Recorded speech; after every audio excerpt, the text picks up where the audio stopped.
Hello guys, good morning. How to fix messenger calls not showing up on screen?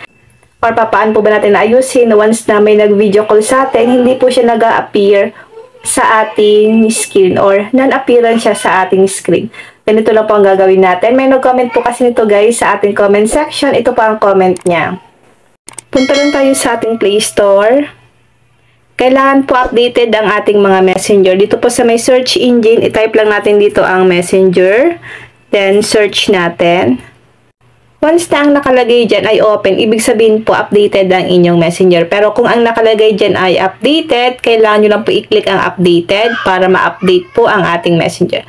Ngayon, dahil po updated naman ang ating messenger, click na po natin ang open. Hanapin po natin ang ating messenger. Ilong press lang po natin. Then, click natin itong eye icon or app info.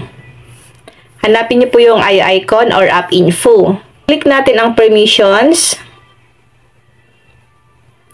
Kailangan po naka-allowed lahat. I-allowed nyo guys lahat. Halimbawa guys, itong calendar, allow nyo lang po. I-allow nyo lang guys lahat. Yung mga hindi po dito naka-allowed, i-allowed nyo lang po. Then, kapag na-allowed nyo na po, back na tayo. Hanapin nyo po ang storage. Click natin ang storage.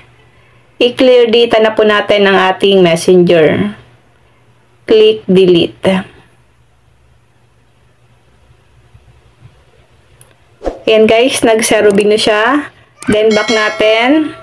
I-restart nyo po ang inyong messenger. After nyo pong restart, yung messenger nyo po, uninstall nyo, then install nyo. Saka nyo po i-login ang inyong mga account sa messenger. Sana po may natutunan kayo sa aking video. And now, thank you for watching. God bless you all.